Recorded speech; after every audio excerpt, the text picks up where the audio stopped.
절대 전략으로 이어가겠습니다. 카카오페이 증권의 윤정식 부장입니다. 안녕하세요. 네, 안녕하세요. 네. 오늘 일장 많이 밀렸습니다. 한마디 어떻게 잡아주셨어요? 네, 다시 2,000포인트, 2,700포인트대로 정해봤습니다. 네. 설명을 좀 해주세요. 네, 힘들게 올랐죠. 2,600, 2,500대 후반도 갔었죠. 굉장히 좀 많이 떨어졌던 지수가 2,800을 향해서 힘겹게 좀 올라가고 있었는데, 2,800이 눈앞에 보이는데 사실 이틀 만에 좀 무너졌습니다. 이틀 동안 67포인트가 하락을 했고요. 특히 오늘 같은 경우는 양시장 모두 외국인과 기관 양 매수를 했음에도 불구하고 개인의 매도가 상당히 좀 거셌습니다. 이 개인들의 매도로 인해서 이 시장은 좀 큰 폭으로 좀 하락을 했다라고 보시면 되겠습니다. 네.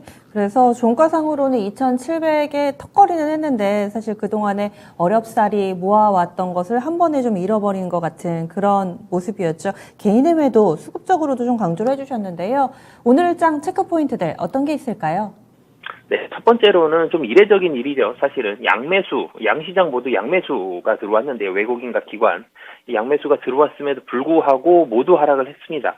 외국인과 기관이 같이 매수를 하는 경우에는 대체적으로 이 시장이 좀 상승하는 경우가 10번에 9번 정도는 되는데요. 그럼에도 불구하고 코스피, 코스닥 모두 이 개인의 매도로 인해서 좀 하락을 했다라고 보시면 되겠고요. 이런 거는 이렇게 해석을 해보시면 좋을 것 같습니다.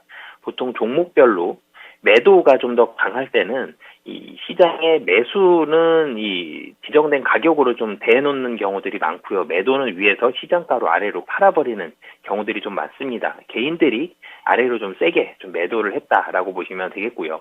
매도와 매수가 만났기 때문에 체결이 된 거지만 강도적인 면에서는 매도의 강도가 코스피, 코스닥 모두 매수보다는 매도의 강도가 좀 더 셌다라고 보시면 되겠습니다. 시장이 물론 미국 시장이 하락을 했기 때문에 우크라이나 이슈로 인해서 하락을 했기 때문에 국내 시장도 하락이 될 것은 예상은 했지만 이 하락 폭이 그래도 어느 정도는 좀 제한적인 부분이 있다라고 보여지고요. 단기적으로 좀 장기화될 가능성은 좀 낮아 보입니다. 이 리스크가 이 우크라이나 이슈로 인한 시장의 하락은 길지 않을 것으로 보여지기 때문에 전체적으로는 좀 얇은 이런 박스권 매매 좀 섹터별로 좀 빨리 순환매가 되는 이런 매매가 유효하다라고 보여지고요. 그리고 시가총액 이 최상위 종목인 1, 2, 3위 종목이 3위 종목은 사실은 강보합이죠. 하이닉스는 강보합 마지막에 살짝 올라가면서 강보합 보여줬고 1위와 2위 종목은 좀 하락을 했는데 좀 차이점이 있었죠. LG 에너지 솔루션 같은 경우는 전체적으로 좀 계속적으로 좀 마이너스의 모습을 보여줬고요.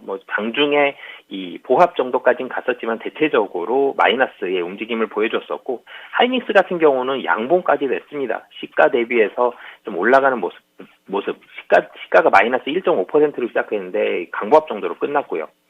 삼성전자는 장중 저가, 시가보다는 좀 떨어졌지만 장중 저가보다는 좀 올라가는 모습들. 그러니까 시가총액 1, 2, 3위가 그렇게 강하다라고는 말씀을 못 드리지만 2위는 좀 약했지만 LG 에너지 솔루션은 좀 약했지만 반도체로 대표되는 삼성전자, 하이닉스는 장중 대비해서는 그래도 좀 올라가고 있는 이런 모습을 좀 보여줬다라고 보시면 되겠습니다. 네. 작은 박스권이라고 하셨는데 그 박스는 어느 정도로 그리고 계세요? 낮게 본다라면은, 하단은 2,600포인트고요. 높게 보면 2,850포인트, 상단은 2,850포인트 정도, 요 사이를 좀 왔다 갔다 할 것으로 보여지고요. 좀 더 얇게, 좀 더 적극적으로 본다라면은 2,650에서 2,800 정도, 이렇게 좀 볼 수 있을 것 같습니다. 이달에 그렸던 이 위아래 이렇게를 좀 작은 박스라면 그 정도 그릴 수 있다 얘기를 해주시는데 그러면은 이번 주에 주요 증시 일정들 어떤 게 있을까요? 네, 거래량이 굉장히 많은 종목이죠. 이 LG 에너지 솔루션 MSCI 지수에 이제 편입되는 게 이제 오늘입니다. 이 MSCI에 편입이 되면서 수급적인 변화 어떻게 될지 좀 살펴봐야 되겠고요. 계속적으로 거래량이 많습니다. 거래 대금이 1조 원이 또 넘었고요. 그렇기 때문에 굉장히 많은 수급을 빨아들이는 만큼 이 기관들의 자금, 특히 외국인의 자금이 어떻게 되는지 잘 살펴보셔야 될 것 같고요. FTSE도 기대감은 있지만 아직까지 확정된 부분이 좀 없는 부분이 있고요. 그리고 15일은 미국의 1월 생산자 물가지수입니다. 이번 미국에서의 그런 하락을 촉발했었던 이 물가지수, 이런 부분이 관련된 이 물가지수가 공개되는 만큼 생산자 물가지수도 얼마나 높게 나오는지 여부를 15일 날 좀 체크해 보셔야 될 것 같고요. 16일도 사실은 물가와 연관이 되어 있는 부분이죠. 1월 FOMC 의사록이 발표가 되는데 얼마나 이 금리 인상에 대해서 시장의 이 FOMC 위원들이 적극적으로 금리 인상에 대해서 적극적인 발언을 했는지 여부를 좀 살펴볼 수 있을 것 같습니다. 그렇기 때문에 15일과 16일에는 이 미국에 있는 미국의 금리 인상 관련한 이런 부분들에 대한 코멘트를 좀 잘 살펴보셔야 될 것 같습니다. 그러면은 주간 기준으로 체크 포인트들 시청자분들이 꼭 봐야 될 만한 포인트들 어떤 게 있나요? 네, 우크라이나 사태는 길게 갈 가능성은 좀 낮아 보입니다. 이 우크라이나 사태가 해결된다는 게 아니고요. 이 러시아와 우크라이나로 인한 리스크가 시장에 이 미치는 영향력, 안 좋은 영향력이겠죠. 이 영향력이 계속적으로 이렇게 하락을 일으키냐, 이런 부분을 봤을 때는 좀 영향력은 좀 단기적으로 끝날 가능성이 좀 높아 보이고요. 그리고 이 원달러 환율이 금일 같은 경우 시장에서는 사실은 1,200원 정도를 예상을 했습니다. 근데 시장의 예상을 깨고 장전 시장에서는 1,200원 정도를 예상을 했는데 예상을 깨고 도려 7.4원이나 하락을 했죠. 1,191원입니다. 1,190원대로 좀 떨어졌는데 다시 올라갈 가능성이 사실은 좀 높죠. 그렇기 때문에 원달러 환율이 다시 얼마나 빠른 속도로 얼마나 상승하는지 여부, 환율이 외국인의 수급에는 가장 중요하기 때문에 외국인의 수급이 물론 매수가 들어올 수는 있겠지만 큰 폭의 매수가 들어오지 않는 부분이 이 환율의 불안한 부분들도 분명히 있거든요. 그래서 원달러 환율 계속적으로 좀 잘 보셨으면 좋겠고요. 하이닉스보다도 오늘 좀 약했었던 삼성전자와 LG에너지솔루션의 반등을 좀 살펴보셨으면 좋겠습니다. 개인적으로는 두 종목 모두 국내 시장에서 가장 중요한 두 종목이죠. 1위와 2위이기 때문에. 근데 가장 중요하다는 것뿐만이 아니라 사실은 삼성전자 같은 경우는 실적이 좋고요. 그리고 LG에너지솔루션 같은 경우는 전망이 좋습니다. 두 종목 모두 지금 주가는 충분히 좀 매력적인 주가다라고 판단이 되는데 이 두 종목에 대한 반등이 굉장히 중요하죠. 이 반등에 대한 가능성이 현재로서는 높기 때문에 반등이 언제 어느 정도의 폭으로 이루어지는지 여부 같이 살펴보시면 좋을 것 같습니다. 네, 그래서 이렇게 또 체크 포인트까지 알아봤습니다. 오늘 환시에 특이 동향이 있었던 거는 아니죠? 네, 환율, 제가 알기로는 네. 특별한 부분이 있었던 것 같지는 않은데요. 근데 좀 빠른 속도로 원화의 강세가 됐기 때문에 이 부분은 조금 특이한 상황이지만 외국인의 수급이 그렇다고 또 굉장히 크게 바뀐 부분들도 없거든요. 그렇기 때문에 이 환율은 현재로 봤을 때는 올라갈 가능성이 좀 더 높아 보인다라고 보여집니다.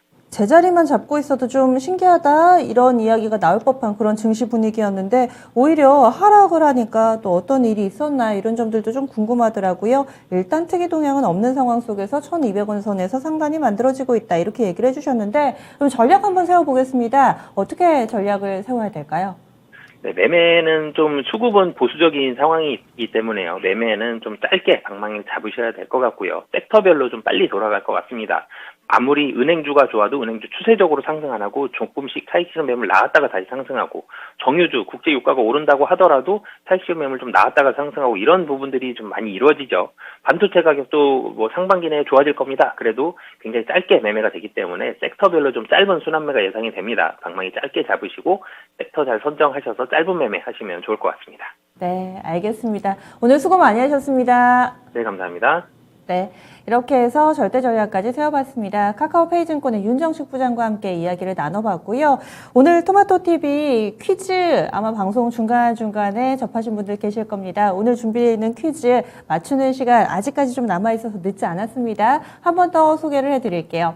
오늘의 토마토 증권통 퀴즈는요, 바로 잠시 후 5시입니다. 명인들의 복귀가 진행되는데요. 여기에 출연자를 맞춰주시면 되겠습니다. 1번은 이건무 전문가, 2번은 최태규 전문가, 3번 명준호 운용역, 4번 김동현 전문가입니다. 과연 매주 월요일 명인으로 출연을 하는 이분은 누구실까요? 이 부분 정답 아시는 분은요, 지금 써주시면 안 되고요. 방송이 5시 30분에 끝나는데 그 이후에 유튜브에 VOD가 올라갑니다. 그 영상을 찾으셔서 그 영상에다가 정답과 함께 응원의 댓글 남겨주시면 저희가 10분을 선정해서 커피 상품권 드리도록 하겠습니다. 오늘도 많은 참여 바랍니다. 이렇게 저희 준비한 내용 모두 다 전해드렸습니다. 조금은 나은 내일을 기대하면서 여기서 인사드리도록 할게요. 지금까지 다양한 투자 판단에 대한 도움 말씀드렸고요. 종목의 상승 하락을 고정하지는 않습니다. 내일 아침에 다시 찾아뵙겠습니다. 고맙습니다.